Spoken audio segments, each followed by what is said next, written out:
this assignment, I chose an article done by CBC on the creation of #Resistance150. It is an article about 4 Indigenous artists. These artists felt that the celebrations for Canada's 150th birthday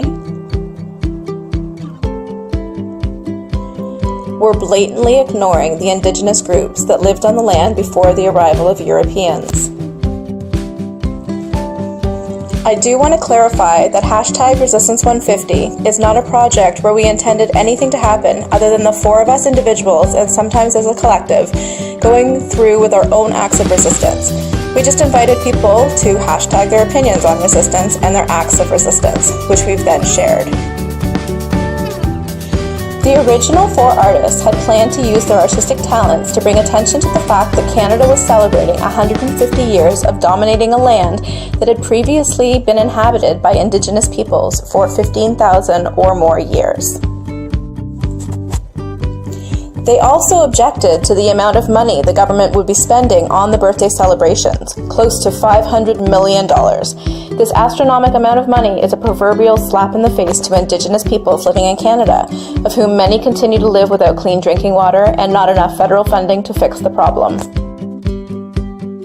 I was drawn to this article because I was a practicing musician for 20 years, and I believe in using art to communicate feelings and to accentuate causes or make political statements.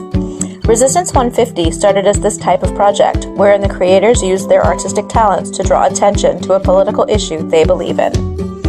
As much as this is a story of resistance, it is also an example of Indigenous resilience. Canada attempted cultural genocide through the use of colonialistic attitudes and beliefs, residential schools, the Indian Act, and broken treaties. Resilience can be seen here as Indigenous peoples have not and will not give up reclaiming what has been taken from them. The Indigenous communities represented by the original artists can be seen here, representing different bands from across the country. There is a Mp4 artist from Manitouskegon, a Cree activist and advocate from Sturgeon Lake Cree Nation, a Métis elder and author from Park Valley, and a traditional teacher and storyteller from Serpent River First Nation. The article I chose shows some of the artwork projects that have shown up on the Twitter feed, #Resistance150. The beautiful thing about this movement is how it has resonated with Indigenous peoples and communities who have added their own works of art, poetry, film, and political advocacy to the movement. Reading this article reminded me of the feeling I remember having when I first saw a Facebook post around #Resistance150. I was ashamed to admit that I had also not considered the thousands of years of history that had existed in this country before Canada was formed. Upon reading the article and realizing how much money was being spent on the birthday celebrations, I felt a surge of disgust for my government and their inappropriate financial priorities. Despite studying Indigenous perspective and working with Indigenous clients, I still had fallen back into my own white privilege. One of the short films that has been added to Resistance150 by one of the original artists is called I Am Not a Number. It highlights an Aboriginal elder and talks about her being referred to as a number and not her name while attending a residential school. Number 54, close the window. Number 54, erase the blackboard. Number 54, stand in the corner. This really shows how little respect the teachers had for their students, viewing them as savages and need to be civilized.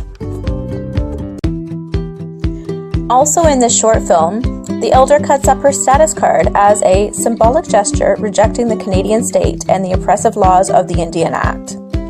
This is a powerful statement. The elder is an older woman who has lived through residential schools, the 60s scoop, and various forms of the Indian Act. By cutting up her status card, she is effectively telling the government that she is no longer prepared to submit herself to policies that continue to undermine her people. Others, who have viewed this film, have followed suit and also cut up their status cards. The creation of Resistance150 may have started with 4 individuals, but it has grown into a movement across Canada of resistance towards Canada's governmental policies and priorities in terms of the Indigenous peoples living in this land. These 4 artists became a catalyst, making people rethink how they view the place Indigenous culture has within Canadian society.